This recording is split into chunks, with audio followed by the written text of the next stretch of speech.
E eu queria te perguntar, você falou no começo aí da sua fala, quando você, né, se descobriu um homem gay. E aí sem esse, né, porque hoje ainda a gente fala muito agora disso da terapia, do acompanhamento e tal, mas, né, há um tempo isso não era nem uma coisa cogitada, assim. Não. E aí como é que foi pra você isso em casa, em família, essa sua tomada de consciência também? Foi muito doloroso porque eu cresci num lar evangélico, né?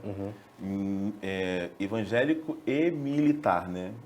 Então, era uma situação bem... Seu pai era militar? Meu pai é militar, minha mãe, ela é evangélica diaconisa. É um cargo da igreja evangélica batista. Um cargo que necessita de envolvimento com a igreja, enfim. Um cargo que chama de cargo eclesiástico, né? Então, meu avô, ele era pastor, o pai da minha mãe. Então, assim, eu cresci num lar evangélico e com algumas opressões que a religião traz. E foi muito doloroso, porque foi uma ruptura, porque é muito estranho você ouvir na igreja que você foi criado que Deus não te ama porque ele abomina homem com homem, mas eu gosto de homem. E como é que eu faço? E eu não posso fazer o que eu gosto, tenho que fazer o que eu não gosto porque Deus não me ama. Pera aí. Então que Deus é esse que me criou assim? Porque eu não pedi para ser assim? Eu não queria. Não, pera aí.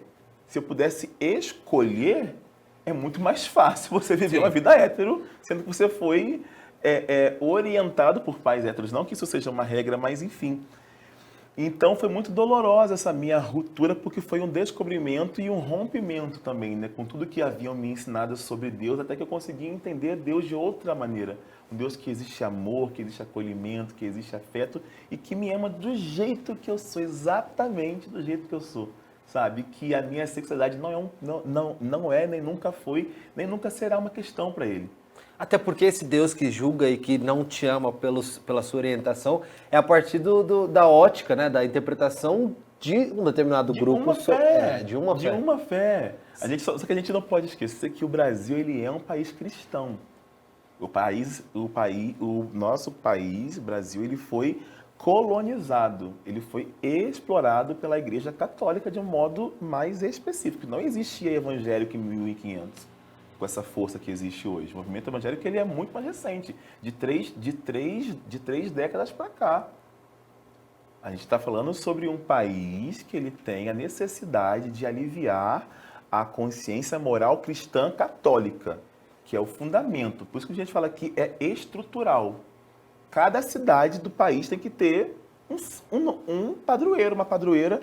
O Estado, o país tem uma padroeira católica, uma santa católica. Então, assim, a gente tem que falar desse lugar de opressões religiosas por uma estrutura cristã católica, que foi quem nos colonizou.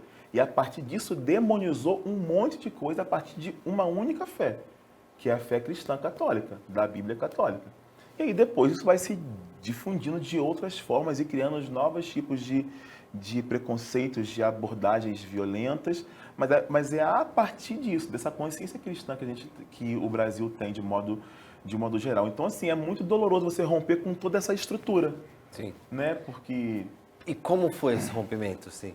Porque você Foi cresce com uma culpa ali, mas em algum momento... momento... Foi com tempo, na verdade. Não foi uma coisa tipo, não foi assim, sabe? Eu continuei frequentando os cursos, mas comecei a me relacionar com outras pessoas, com outros caras, e até que isso vai se desligando, você vai parando de fazer sentido para você.